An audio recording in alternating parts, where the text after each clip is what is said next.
Comemorando-se hoje, dia 7 de maio, o aniversário de Rabindranath Tagore, vamos comemorá-lo, celebrá-lo, invocá-lo, já que é um mestre vivo no corpo místico da humanidade,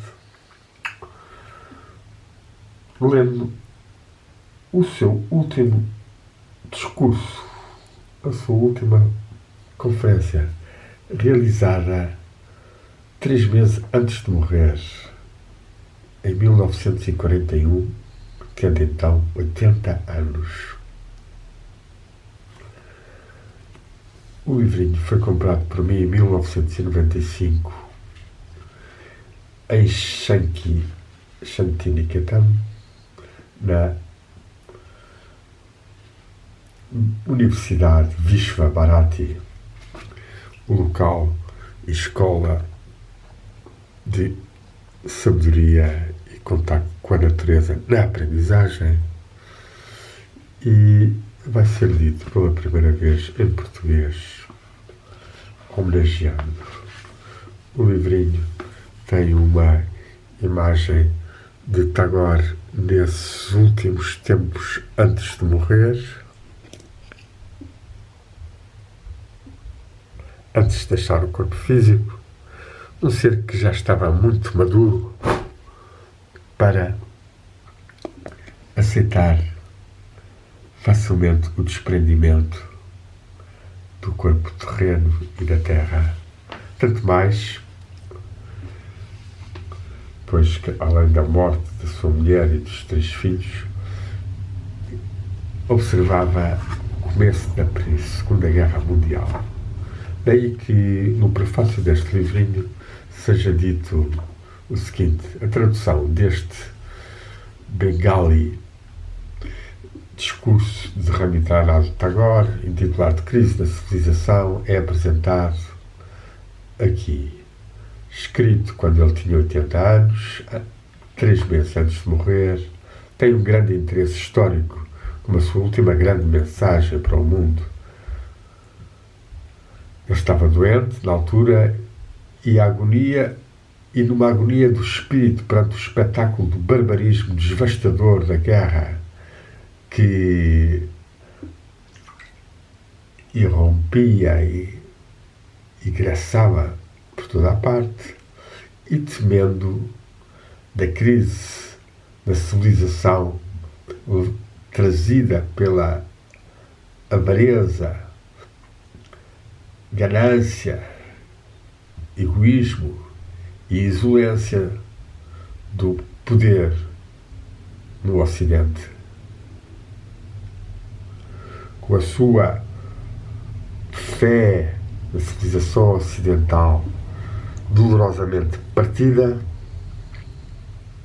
ele conservou até ao fim a sua esperança no último triunfo do espírito humano e profetizou a vinda de uma aurora, Ushas, em sânscrito, talvez da qual o sol se erga do Oriente,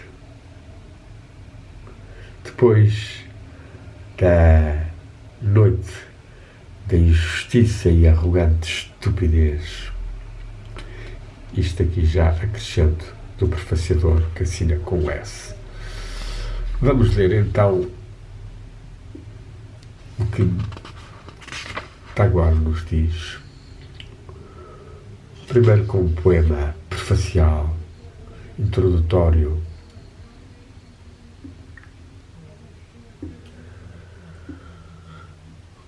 O grande ser vem enviando estremecimentos luminosos através do pó da terra. Nos céus soa uma trombeta. No mundo dos homens, os tambores da vitória se batem. Chegou a hora do grande nascimento. Hoje, as fortalezas da noite caem, desabam em poeira, e na crista da aurora que desperta a segurança, a certeza de uma nova vida, proclama: não temas, não receies. O grande céu ressoa com os hinos de vitória do ser humano que vem.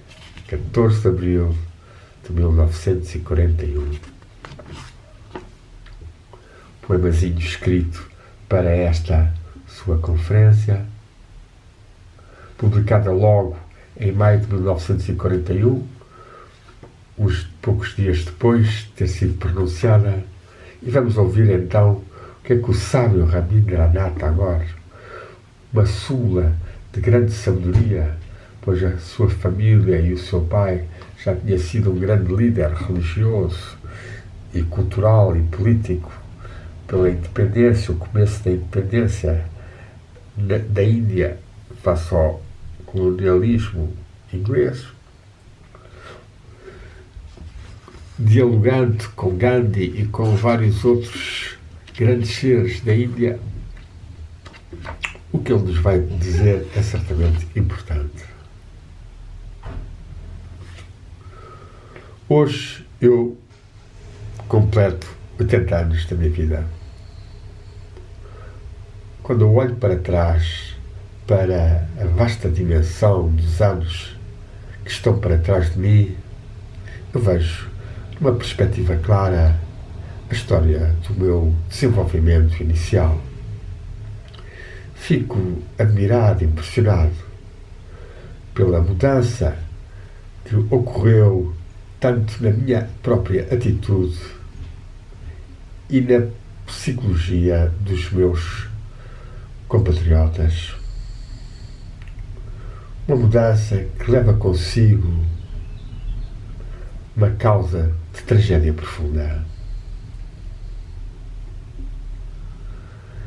O nosso contacto direto com o mundo mais vasto da humanidade estava ligada com a história contemporânea do povo inglês,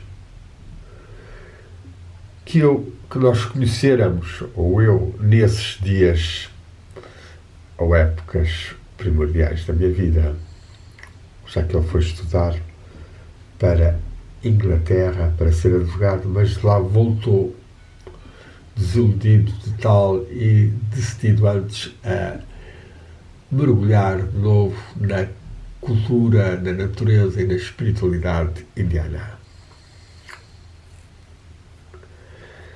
Foi basicamente através da sua poderosa literatura inglesa que nós formamos as nossas ideias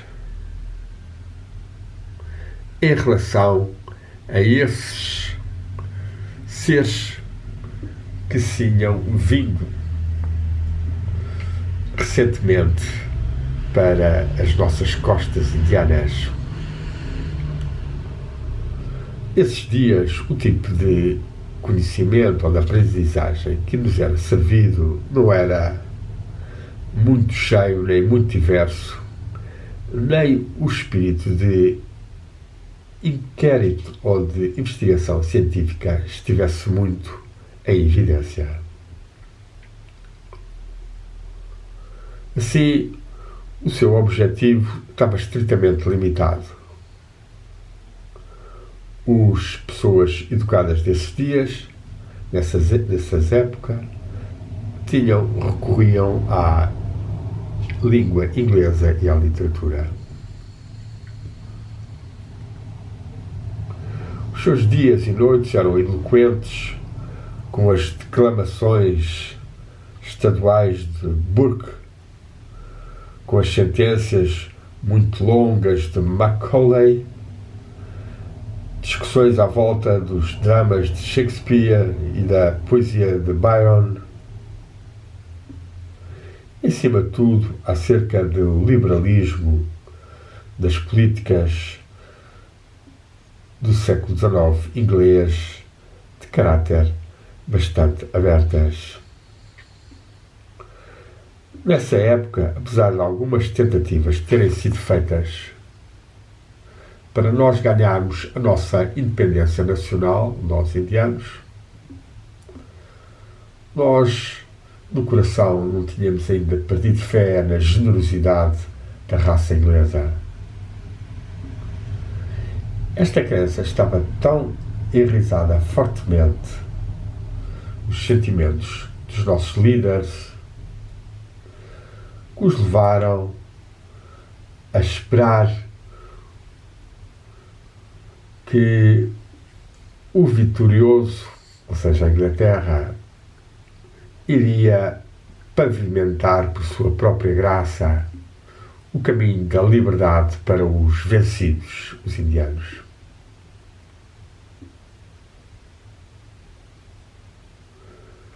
Esta crença estava baseada no facto que a Inglaterra, nessa época, providenciava um abrigo para todos aqueles que tivessem fugido de perseguições nos seus próprios países.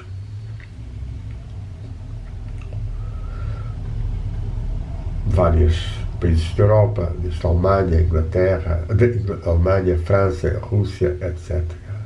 Portugal, até. Mártires políticos tinham sofrido pela honra dos seus povos, eram recebidos sem reservas nas mãos de Inglaterra, dos ingleses. Eu fiquei impressionado pela evidência de tal humanidade liberal no caráter do inglês e fui levado assim a pô-los num pedestal do meu mais alto respeito. A sua generosidade, no seu caráter nacional, ainda não tinha sido viciada pelo orgulho imperialista. Nesta altura, eu, como um rapaz em Inglaterra, tive a oportunidade de ouvir os discursos de John Bright, tanto no interior como no exterior do Parlamento. O amplo coração, o liberalismo radical de tais discursos, inundando e transvasando as estreitas limitações do nacionalismo, fizeram tal profunda impressão na minha mente que algo disso ainda vem tocar hoje, mesmo nestes dias de desilusão desgraçada, sem graça. Certamente, este espírito de dependência abjeta sob a caridade dos nossos governantes não era um assunto para termos orgulho. O que era notável, contudo, era a largueza de coração com que nós dávamos a nosso reconhecimento a tal grandeza humana, mesmo quando ela se revelava no estrangeiro. Os melhores e mais nobres dons da humanidade não podem ser monopólio de uma raça particular ou de um país. Algo que nós vemos hoje muito posto em causa pelo imperialismo ainda inglês e, sobretudo, norte-americano, ou pelo racismo de Israel e da Arábia Saudita. Exemplos terríveis ao nacionalismo turco de abastardamentos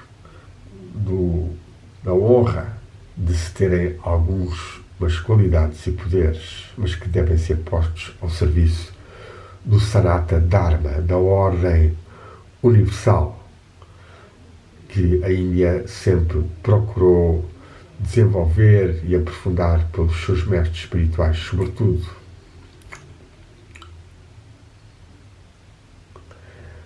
Ou seja, este abrangência não pode ser limitada, não pode ser tomada como a presa do miserável que a enterra sob a terra, que a enterra, que a esconde. É por isso que a literatura inglesa, que alimentou as nossas mentes no passado, não partilha a sua ressonância mais profunda para as intimidades maiores do nosso coração. É difícil encontrar uma palavra bengali, da Bengala, noroeste da Índia, equivalente à palavra inglesa civilização. Esta fase da civilização com que nós estamos familiarizados neste país foi chamada por Manu, um mítico legislador primordial da Índia, com as famosas leis de Manu, Sad Achar. Sad, verdadeira, Achar, ação, conduta. Tagore traduz literalmente a conduta própria, ou seja, a conduta prescrita pelas tradições da raça.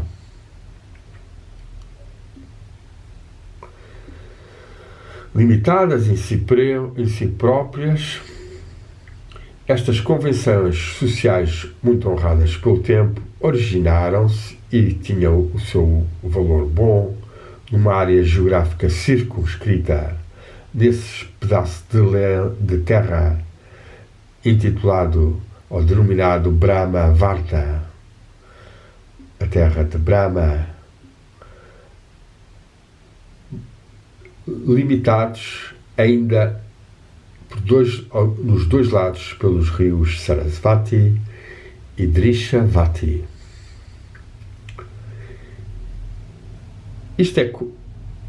Isto é como que um formalismo farisaico gradualmente tomou o controle do pensamento livre e o ideal de uma conduta correta que Manu fundara em Brahmavarta, de tal modo que tudo isso degenerou perseverantemente numa tirania social. Aqui, Rabindranath Tagore está a pôr em causa as castas e como elas se tornaram, para além de regras de conduta, de profissões, se tornaram prisões, gaiolas, jaulas, limitando o fluxo das capacidades e potencialidades dos seres e das aldeias e dos povos na Índia. Durante os meus dias de infância, a atitude das pessoas culturais educadas em Bengala alimentavam-se de conhecimento inglês, mas estavam carregadas de um sentimento de revolta contra as rígidas regulações da sociedade também. Podemos aqui explicar inglesa.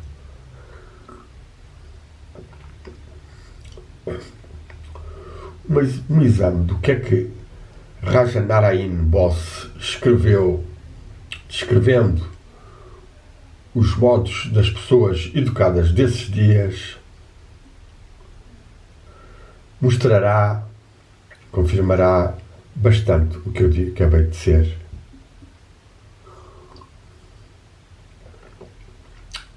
Em lugar dos nossos códigos de conduta, nós aceitamos o ideal de civilização representado pelo termo inglês.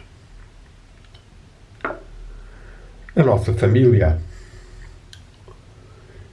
esta mudança de espírito foi recebida para se desenvolver uma força moral e a capacidade racional boa, entusiasmante, e a sua influência sentiu-se em várias esferas da nossa vida.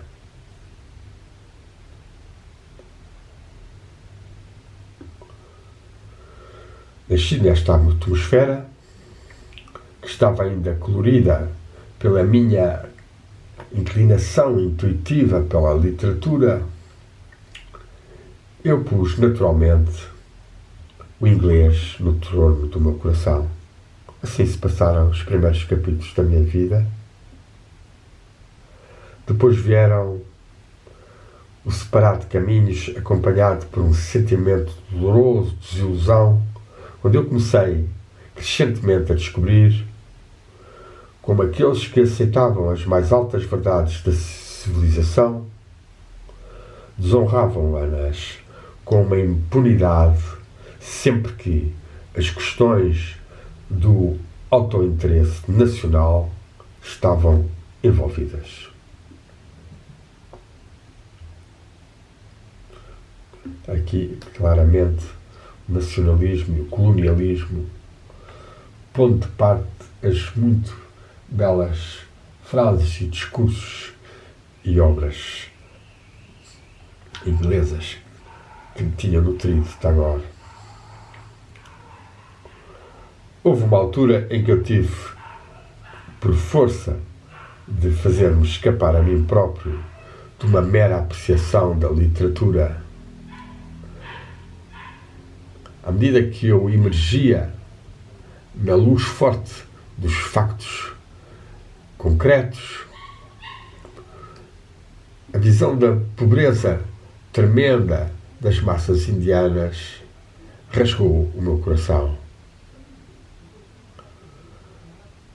Rudemente abalado e afastado dos meus dos meus sonhos. Oh, dreams, imagine. Eu comecei a realizar que talvez em nenhum outro Estado moderno houvesse tanta sem esperança, estrangulamento e morte das mais elementares necessidades da existência. E contudo, era este país, a Índia, cujos recursos tinham alimentado por tanto tempo a prosperidade e a magnificência do povo britânico.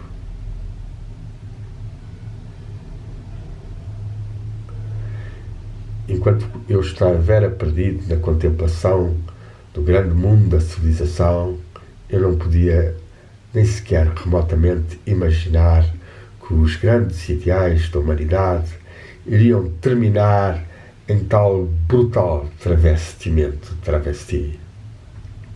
Mas hoje, um claro e evidente exemplo disto contempla-me, olha para mim, em face da profunda e indiferente, menosprezante da raça assim chamada civilizada para o bem-estar de milhares de pessoas na Índia. Que a mestria sobre a máquina pela qual os britânicos consolidaram a sua soberania no seu vasto império foi mantida como um livro selado para o qual o devido acesso foi negado a este país sem ajuda qualquer.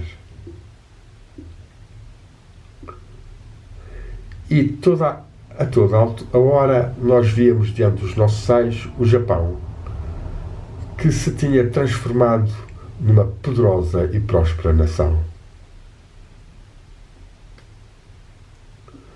Eu vi com os meus próprios olhos o admirável uso que o Japão tinha posto no seu próprio país em relação aos frutos do progresso.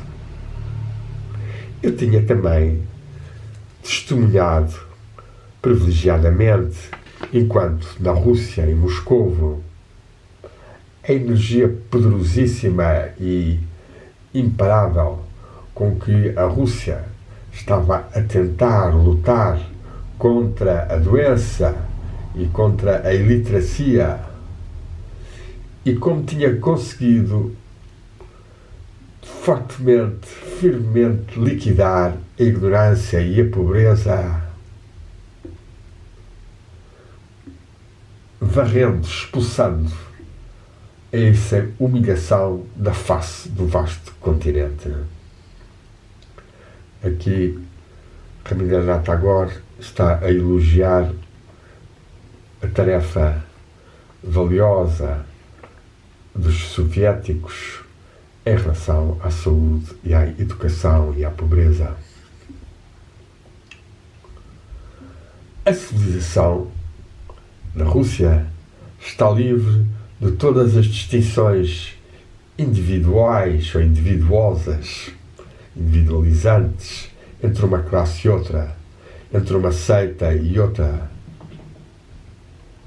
Este rápido e espantoso progresso realizado por ela, a Rússia, tornou-me simultaneamente feliz e envejoso. Um aspecto da administração soviética que particularmente me agradou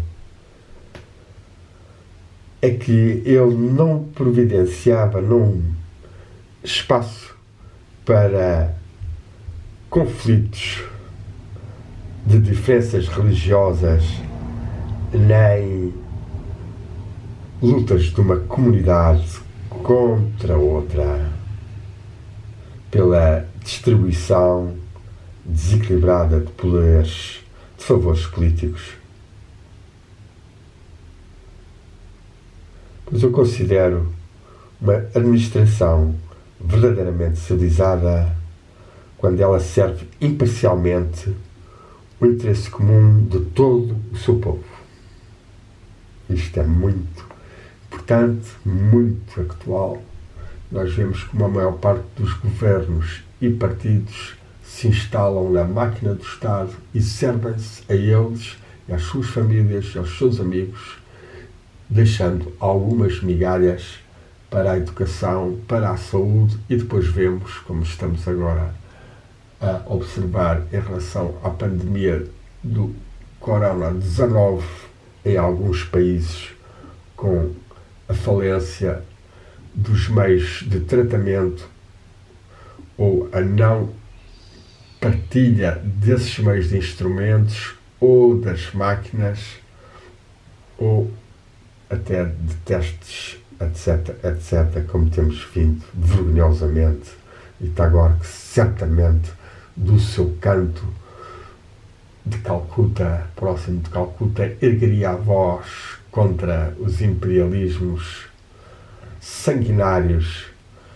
sobretudo anglo-saxónico, sempre na guerra na Síria, no Iraque, no Iémen, sempre a gastarem armamentos e depois a bloquearem povos com sanções, impedindo-os de sequer adquirirem meios de defesa sanitária. Mas deixemos este lado também negro da civilização ainda hoje e continuemos com o nosso querido amigo Rabindranath Tagore. Luz e amor para ele e que as suas bênçãos sejam connosco. Om Rabindranath Tagore, amor, amor, amor. Este conferência não é deste maior amor, é uma crítica forte, mas vale tanto mais que é atual. Enquanto que os outros poderes imperialistas sacrificam o bem-estar das raças submetidas à ganância da sua própria nacionalismo, na Rússia eu encontrei uma tentativa genuína feita para harmonizar os interesses das várias nacionalidades que estão espalhadas sobre a sua vasta área. Eu vi povos e tribos que até há pouco tempo eram apenas selvagens nomádicos, sendo encorajados e mesmo treinados a experimentarem por si mesmos e livremente os benefícios da civilização. Enormes somas monetárias gastaram-se na sua educação para apressar este processo. Quando eu vi por toda a parte de duas centenas de nacionalidades, apenas em poucos anos, de estágios diferentes de desenvolvimento vasto, caminhando para a frente num progresso pacífico e numa amizade. E quando eu olho para o meu próprio país e vemos uma muito desenvolvida e intelectual classe de pessoas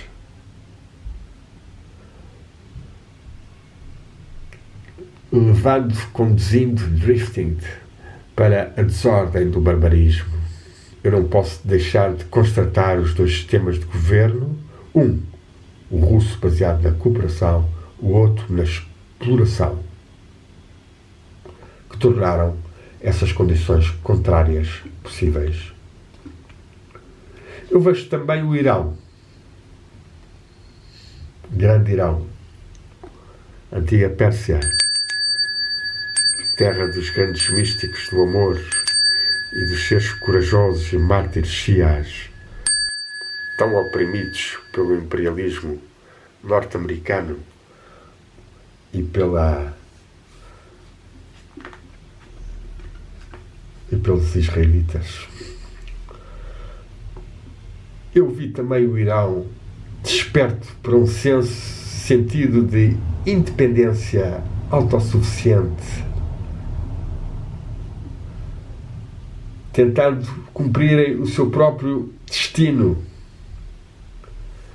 livres das pedras de moer mortíferas dos dois poderes europeus. Durante a minha recente visita ao Irão, eu descobri, para a minha delícia, que os zoroastrianos sofreram outrora do ódio fanático da comunidade maior e cujos, neste caso o Islão, e cujos direitos foram cortados, limitados pelo poder regente. Estavam agora estes zoroastrianos, que ainda existem na Índia, estavam agora livres dessa repressão tão longa e que uma vida civilizada tinha-se estabelecido ela própria nessa terra feliz.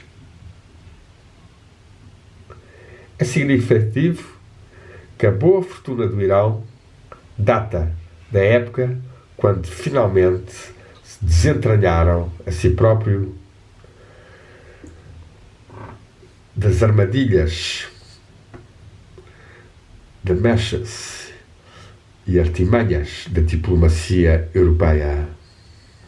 Com todo o meu coração, eu desejo o bem, que corra tudo bem ao Irão.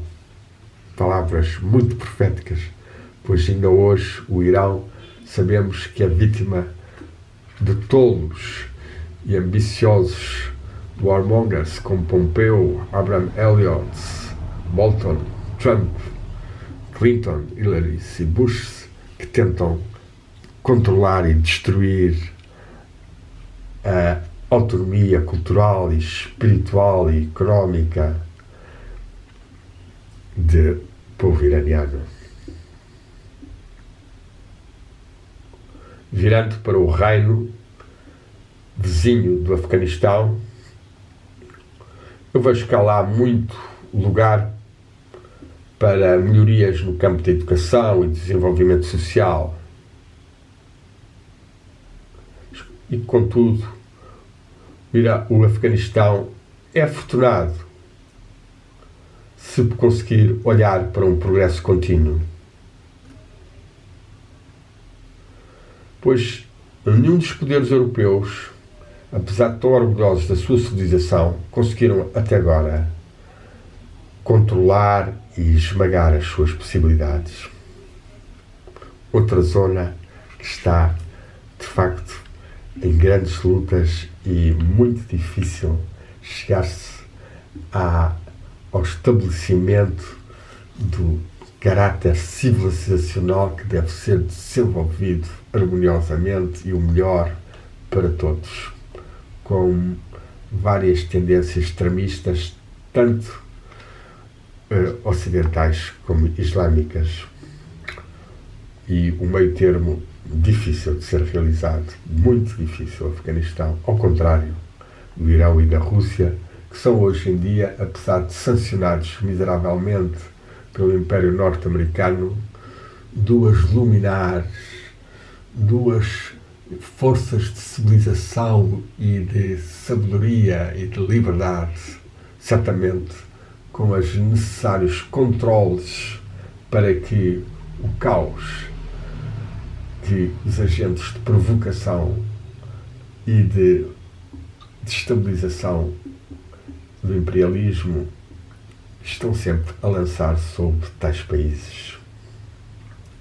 Assim, enquanto que os outros países estão a marchar para a frente, a Índia ficou adormecida sobre o peso morto da administração britânica e ficou estática, parada, numa profundo estado sem auxílio. Outra grande e antiga civilização, para o qual a recente histórica trágica os ingleses não podem recusar a responsabilidade, é a China. Para servirem os seus próprios interesses nacionais, primeiro os ingleses viciaram o seu povo com o ópio e depois apropriaram-se de uma parte do seu território. Enquanto que o mundo estava a esquecer a memória de tal ultraje, nós fomos surpreendidos dolorosamente por outro acontecimento. Enquanto o Japão estava calmamente devorando o norte da China, esse acto de agressão incorreta foi ignorada como um incidente menor pelos veteranos da diplomacia britânica. Nós também observamos, mas de distância, como os homens de Estado britânicos concordaram com a destruição da República Espanhola. Por outro lado, nós notamos também com admiração como um bando de valentes ingleses deram as suas vidas pela Espanha. Mesmo se a Inglaterra não tivesse erguido suficientemente para o seu sentido de responsabilidade com a China no Extremo Oriente, das suas imediatas vizinhanças, eles não hesitaram em sacrificá-los na causa da liberdade.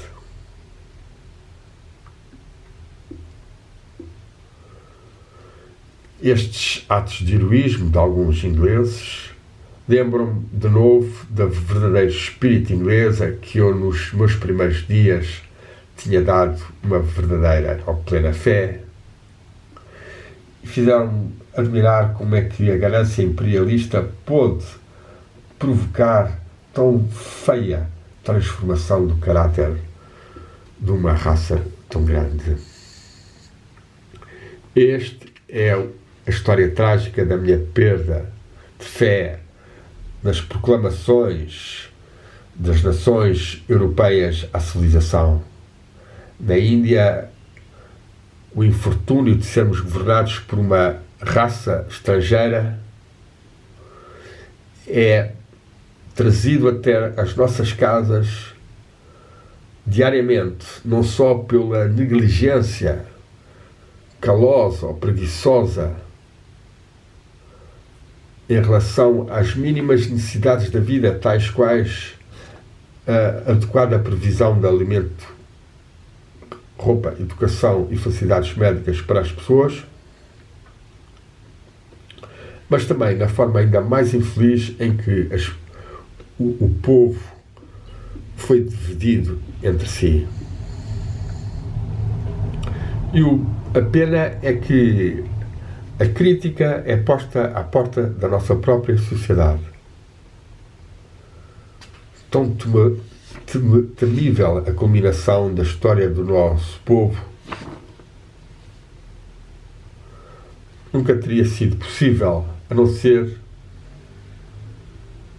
se tal não tivesse recebido encorajamento de influências secretas que emanam de altos lugares. Aqui, Ramidana Altaguar parece que está a profetizar também estas instâncias que estão por trás das organizações mundiais de saúde, do grupo de Bilderberg, da NATO, de organizações que são completamente manipuladas e viciadas por uns poucos que movem os cordelinhos e que não são de modo algum para o bem da humanidade, nem instrumentos da luz e do amor divinos, mas certamente de forças negativas deles próprios e dos mundos invisíveis. Mas isso seria outro tema bem profundo. Nós não devemos e não podemos acreditar que os indianos sejam em qualquer aspecto inferiores aos japoneses da capacidade intelectual. As mais efetivas diferenças entre estes dois povos orientais é que, enquanto que a Índia está à mercê dos britânicos, o Japão foi poupado à sombra de tal dominação exterior. Nós sabemos que nós somos privados.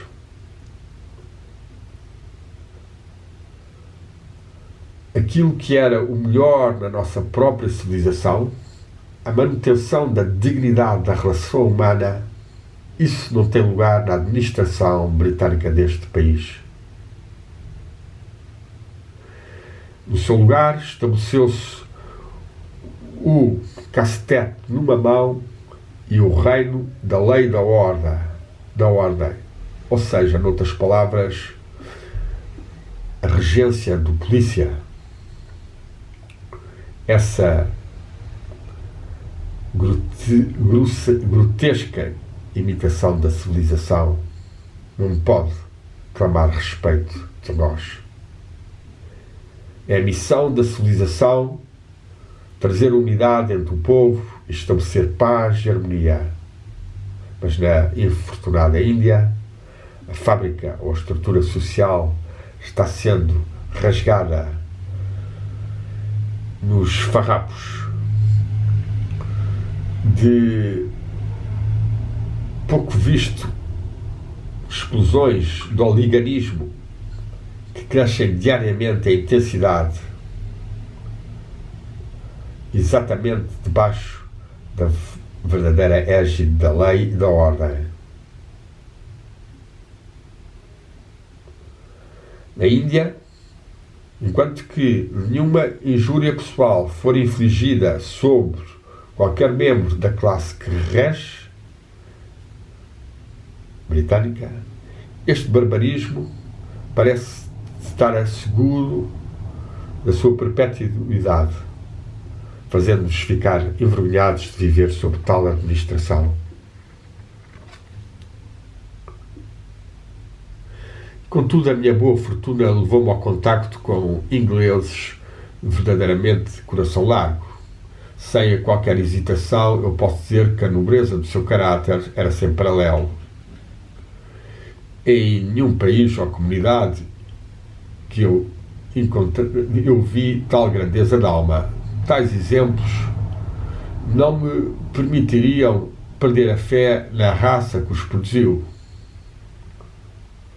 E isto sucedeu, de facto, com alguns ajudantes na escola de Rabindranath Tagore, que o levam depois também a extrapolar, talvez exagerando em relação aos outros países do mundo, pois poderia ter encontrado certamente, seja portugueses, seja russos, seja de outras nacionalidades, que o ajudariam também. Eu tive a rara bênção de ter Andrews, um verdadeiro inglês, um verdadeiro cristão e um verdadeiro homem, como um verdadeiro amigo próximo. Hoje, na perspectiva da sua morte, a sua magnanimidade corajosa e não egoísta brilham ainda mais. Toda a Índia permanece com dívida para com ele pelos numerosos atos de amor e devoção. Eu, falando pessoalmente, estou especialmente contemplando-o porque ele ajudou-me a reter na minha idade mais velha o sentimento de respeito para com a raça inglesa, a qual no passado tinha inspirado pela sua literatura e que eu estava para perder completamente. Eu conto esse inglês denominado Andrews não só como um amigo pessoal e íntimo, mas como um dos amigos da raça humana inteira.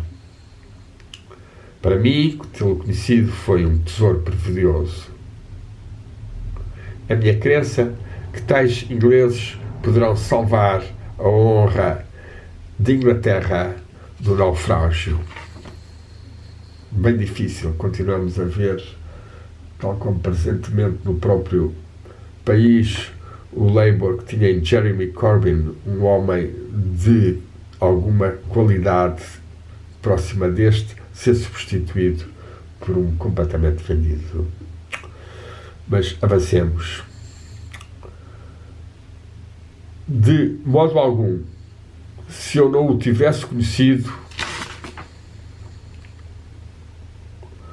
o prospecto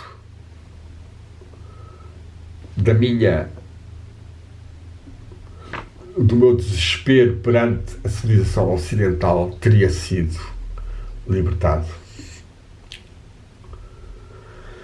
No entretanto, o demónio da barbárie abandonou todas as seus disfarces e emergiu com aspectos já não ocultos. Thanks.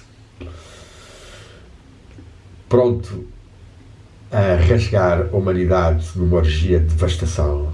De um lado do mundo ao outro, os fumos envenenados dos ódios obscurecem a atmosfera. Aqui uma boa frase de captação do mundo astral, do mundo subtil, e como os ódios que emanam de certos governos, de certas casas brancas que são negras, ou outras, exigem de nós uma certa clarividência, uma certa sensibilidade para percebermos esses aspectos invisíveis que são tão importantes, porque quando morrermos neles estaremos e habitaremos, e há muitas pessoas que estão aderindo a certas individualidades ou a certas igrejas, pensando que vão parar a paraísos ou a grandes triunfalismos e ver-se-ão depois das trevas. Avancemos com Tagore. O espírito da violência que permaneceu dormente na psicologia do Ocidente ergueu-se agora finalmente para desacralizar o espírito homem. A roda da fortuna um dia compelirá os ingleses a abandonarem o seu império indiano. Mas que tipo de Índia deixarão eles para trás? Que forte miséria!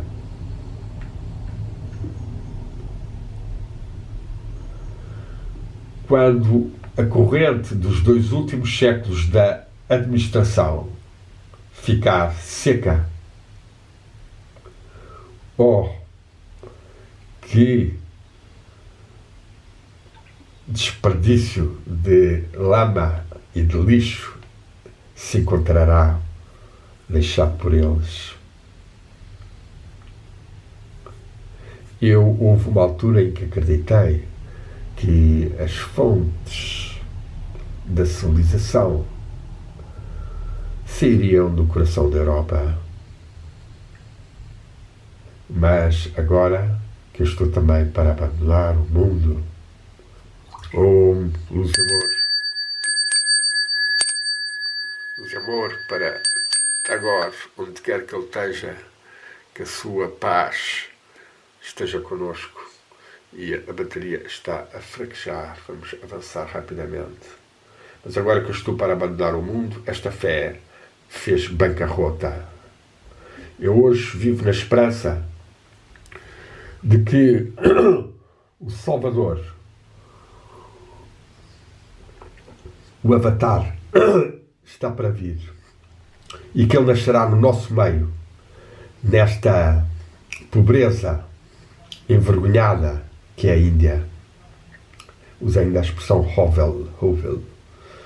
Eu espero ouvir a divina mensagem da civilização que ele trará consigo, a palavra suprema que falará para o homem neste horizonte oriental, para lhe dar fé e força para todos aqueles que o ouvem. Olhando à volta, eu vejo as ruínas que caem da civilização orgulhosa, espalhadas como uma vasta restos de futilidade. Contudo, eu não cometerei o pecado grave de perder fé no ser humano.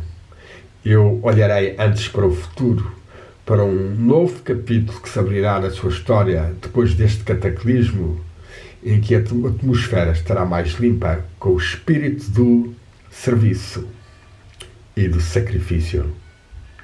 Talvez esta aurora, Ruxas,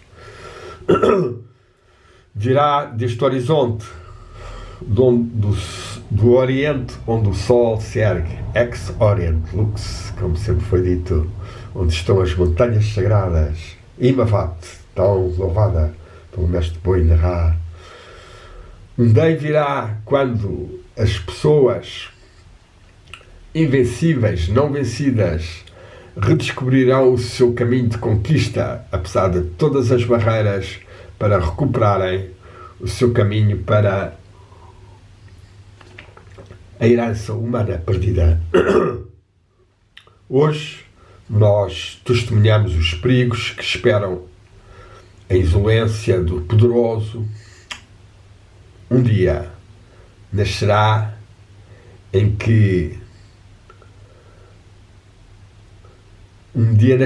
a partir daquela grande verdade que os nossos sábios disseram ou proclamaram. Pela ingratidão,